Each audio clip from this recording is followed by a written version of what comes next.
Welcome back to the Near Peer series on political science for civil service.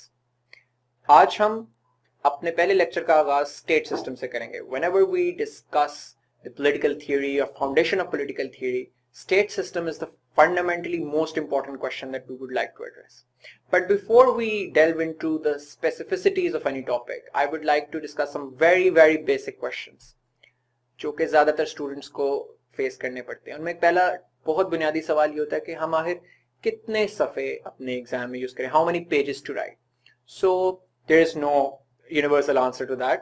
First of all, the more you write the better it is, but of course you have a limited time period और आपने उसी time के अंदर, वक्त की कैद के अंदर अपने आंसर को मुकम्मल करना होता है. तो as a rule of thumb you can write, you have to write on an average 6 to 8 pages per question.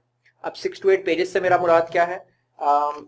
Like the face of it. So this is the one face, this is second face.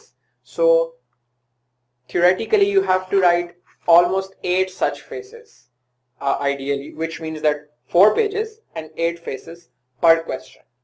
और फिर अगला सवाल जो होता है कि हमारे answer का सिंटेक्स क्या हो, वो क्या स्ट्रक्चर हो हमारे क्वेश्चन का जो कि हमें अच्छे मार्क्स स्कोर करने को दे.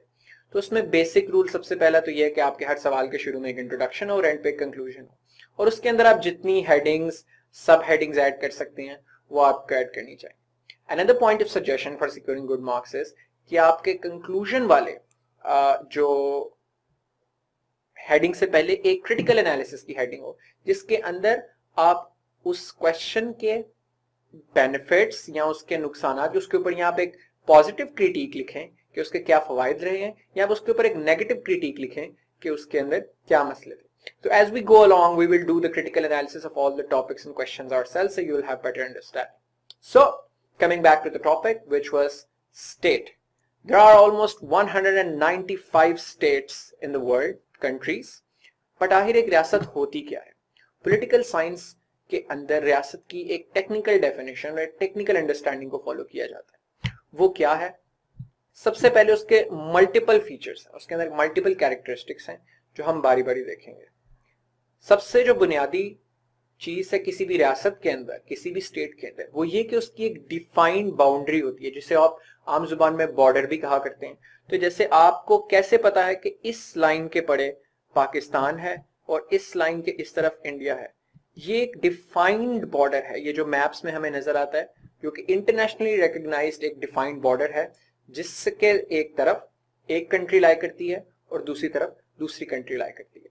इसी वजह से जो कश्मीर का इलाका, जो कि दोनों कंट्रीज उस पर क्लेम करती हैं और उस पर कोई सोल्यूशन अभी तक नहीं आया, इसीलिए उसे एक डिस्प्यूटेड टेरिटरी कहा जाता है, which neither belongs to Pakistan, neither belongs to India according to international law.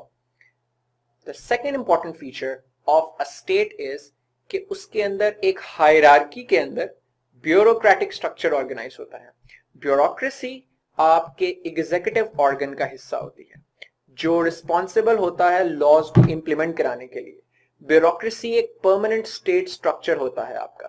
मिसाल के तौर पर आपके इलेक्शंस हुए, आपके मिनिस्टर्स तब्दील हो गए, आपके टॉप लेवल पे प्राइम मिनिस्टर तब्दील हो गए, आपकी पॉलिटिकल लीडरशिप बदल गई, लेकिन उसके नीचे ज्यादातर जो ब्यूरोक्रेट्स हैं, सर्विंग पुलिस के अंदर, एडमिनिस्ट्रेटिव सर्विस के अंदर, फॉरेन सर्विस के अंदर, दे जनरली डोंट चेंज. वो कॉन्स्टिट्यूशनली प्रोटेक्टेड ऑफिसेज हैं. तो आप देखें कि किसी तरह एक बड़ी वेल एस्टैब्लिश हायरार्की होती है ब्यूरोक्रेसी के अंदर.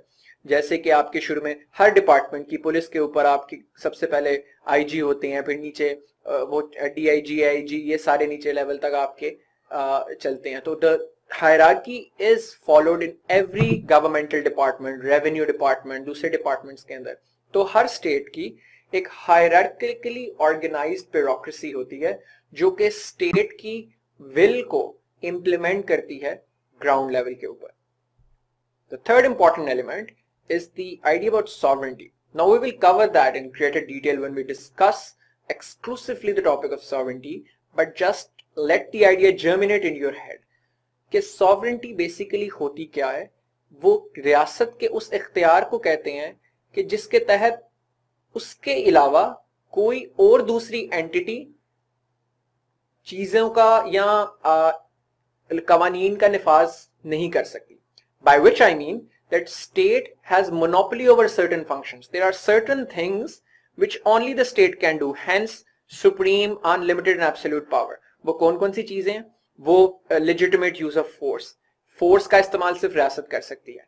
इसीलिए रियासत जब किसी क्रिमिनल को सजाए मौत देती है तो आप कहते हैं कि ये रियासत का प्रेरोगेटिव है और उसने लॉ एंड ऑर्डर के लिए किया. लेकिन अगर कोई एक शख्स किसी दूसरे को मारता है तो it is called a murder, which means that the monopoly over the use of force is exclusive for the state. That is why state has the institutions like police and military and so on, other law enforcement agencies. लेकिन अगर कोई और बंदा अपनी personal guards को use करते हुए कोई विल इन्फोर्स करने की कोशिश करेगा तो आप उसे बागी कहेंगे. इसीलिए रियासत की मोनोपोली होती है इस चीज के ऊपर. Same goes with finances as well. State controls money at national level. तो आपकी जो फिस्कल मामलात हैं उसके ऊपर भी स्टेट की मोनोपोली होती है. आपका state bank is controlled by the state. हर एक का एक सेंट्रल बैंक होता है. रियासत पॉलिसीज बनाती है. रियासत डिसाइड करती है किसी भी चीज पे टैरिफ्स कितने लगेंगे, ज्यादा लगेंगे कि कम लगेंगे, टैक्स कितना दिया जाएगा. कोई और बंदा ये अथॉरिटी नहीं रखता कि वो टैक्सेस बदल सके या चेंज कर सके. ये सिर्फ रियासत ही डिक्टेट कर सकती है. And thirdly, it makes loss. अगर आपके मुल्क के जितने कवानीन हैं वो एक वेल एस्टैब्लिश्ड स्टेट इंस्टीट्यूशन से निकलेंगे.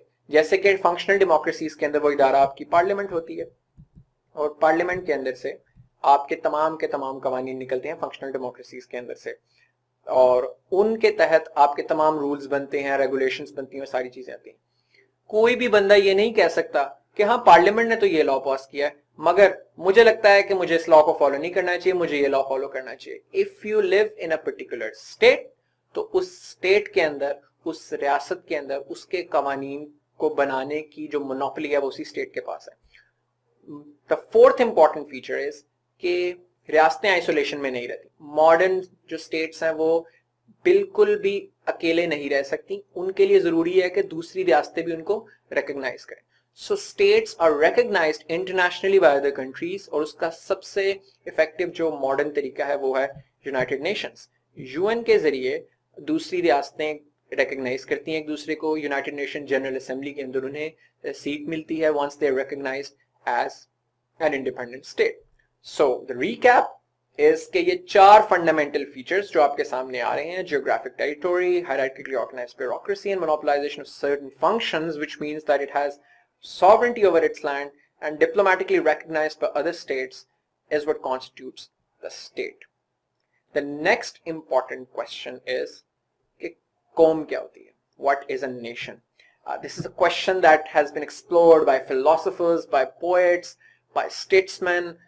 इकबाल का शेर आपके सामने. इकबाल ने कौमों की तकमील और तामीर के ऊपर बहुत ज्यादा इशार किए और बहुत सारे लोग कैजुअली भी कौम की बात करते रहते हैं कि जी सड़कें बनाने से तो कौम नहीं बनती, ये करने से कौम नहीं बनती. तो कौम आखिर होती क्या है? सबसे पहले तो फंडामेंटल क्वेश्चन ये है. तो एक ऑर्डिनरी कॉन्वर्सेशन में शायद नेशन की डेफिनेशन बड़ी डिफरेंट किस्म की हो, लेकिन पॉलिटिकल पर्सपेक्टिव के अंदर पॉलिटिकल साइंस का स्टूडेंट नेशन को बड़ी एक पेक्यूलियर लेंस से देखता है और जज करता है. तो जैसे स्टेट के कुछ सेंट्रल फीचर्स हैं उसी तरह नेशन के भी कुछ सेंट्रल फीचर्स हैं. सबसे पहले तो नेशन के लिए जरूरी है किसी भी एरिया के अंदर कि वो एक उस डिफाइंड जियोग्राफिक टेरिटरी के अंदर कन्फाइन होंगे. They are generally within a particular geographic territory. तो जैसे हमने पहले देखा था कि इंडिया और पाकिस्तान दो मुख्तलिफ रियासतें और कौमें हैं तो वो अपनी अपनी बाउंड्रीज के अंदर कन्फाइन करते हैं. तो group of people must be residing within a defined geographic territory. The second is that they must see themselves as a cohesive socio political unit.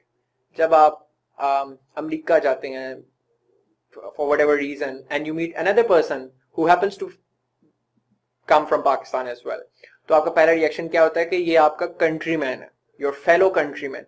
वो जो कंट्रीमैनशिप का कॉन्सेप्ट है कि आप इमीडिएटली आप ना उस बंदे का बैकग्राउंड जानते हैं, you don't know who that person is, you have never ever met that person in your life, but despite that you feel a sense of bonding and association with that person by virtue of the fact that you see yourself being connected to a very larger structure, a larger group of peoples who belong with one particular identity, that is Pakistani identity.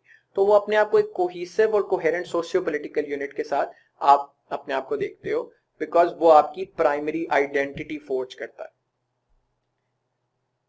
The next is कि, और ये सबसे गालिबन important हिस्सा है किसी भी nation का, nation states, sorry not nation states, Nations run on commonalities. उनके दरमियान कुछ ना कुछ कॉमन होना चाहिए, एक कॉमन थ्रेड होता है जो जो जो ऐसा सामाजिक धागा होता है जो पूरी की पूरी कौम को बाइंड करता है।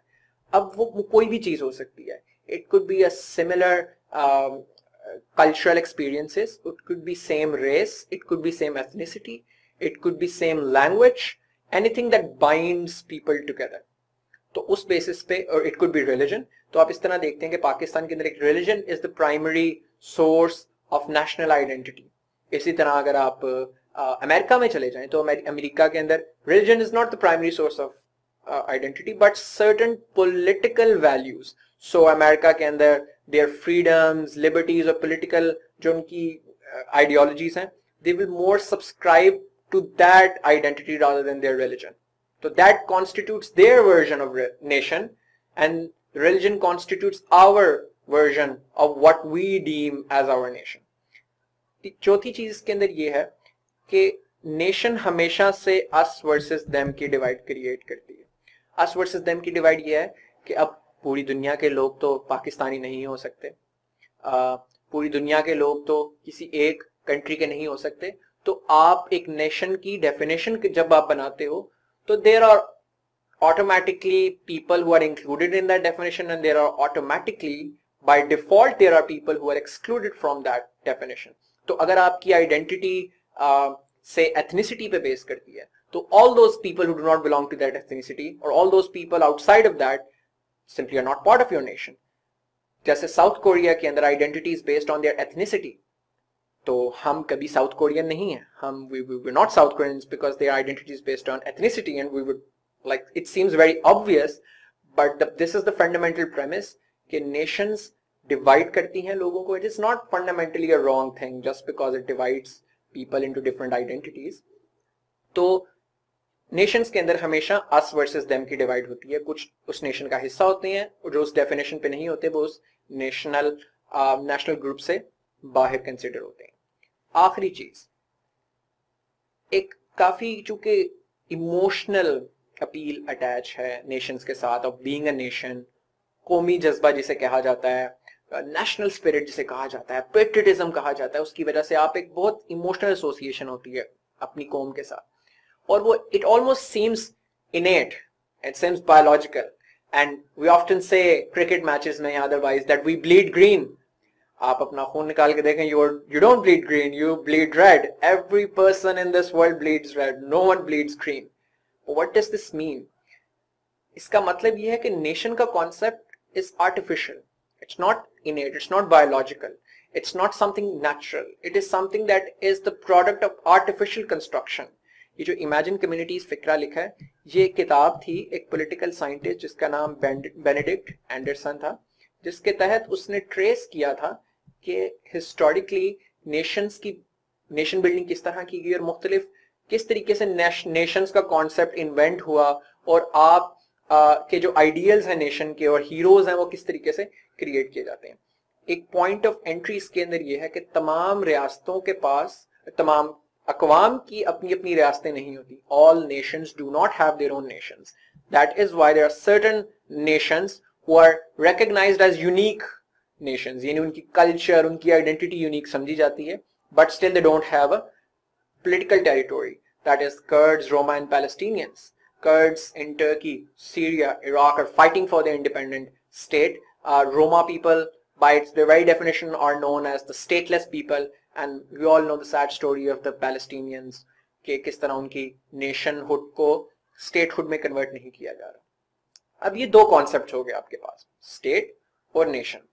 जब इन दोनों को आप मर्ज कर देते हैं तो कॉन्सेप्ट बनता है, complete the sentence, nation state का. लेकिन उससे पहले हम कुछ एग्जांपल्स इंपॉर्टेंट देख लेते हैं जो डिफरेंट तरीके से लोगों ने अपनी नेशन बिल्डिंग किस तरीके से की हुई है.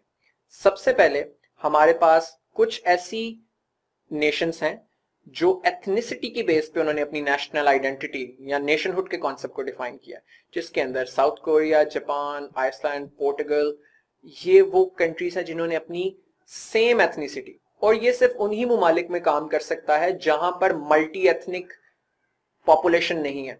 सो साउथ कोरिया के अंदर प्रोडोमिनेटली कोरियन पॉपुलेशन है by ethnicity, like it's overwhelmingly Korean, so that's why it is based on their ethnicity. Same goes with other 3 countries as well. There are certain countries that base their national identity or their historically their national integration has been forged by a common language. So France में for instance French language is the common denominator. French used to be a language that was only spoken by the people of Paris, and so it was known as Parisian French, और ये आहिस्ता आहिस्ता पूरे French territories के अंदर लोगों ने बोलना शुरू की। तो this was the only common railing point between different people living in the area that is now called French. उसके ऊपर उनकी फिर एक कॉमन नेशनल आइडेंटिटी फोर्ज हुई। इसी तरह इंडोनेशिया के अंदर जो उनकी बहाई इंडोनेशियन लैंग्वेज है, उसके गिर्द इंडोनेशिया के जो मल्टीपल आइलैंड्स हैं, the Indonesian archipelago which constitutes of multiple islands, उनके बीच में सिर्फ कॉमन पॉइंट ये है, otherwise they have very different religions. Bali is Hindu, Jakarta is Muslim, some parts are Christian, predominantly it's Muslim in terms of the quantum of people, but language has been historically the force that has binded them together. More examples. Nations based on shared history, heroes, customs or culture.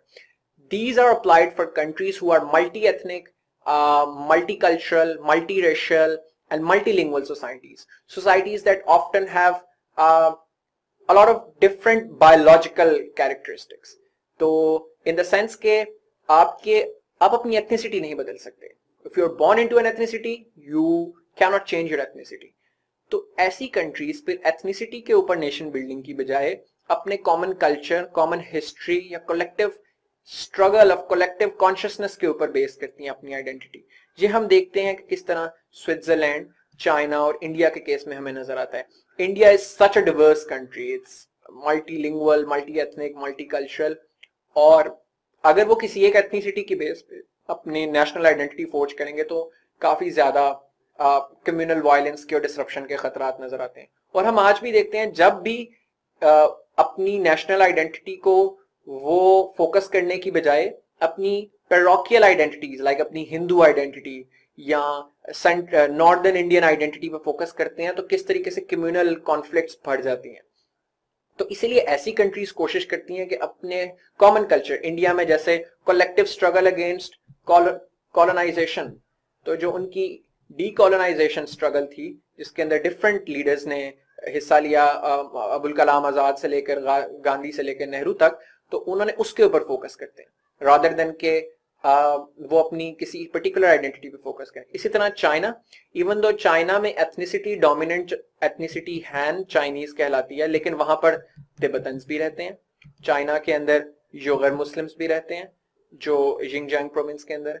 तो China ने अपनी जो पूरी की पूरी national identity है वो अपनी कॉमन हिस्ट्री के ऊपर बेस की है।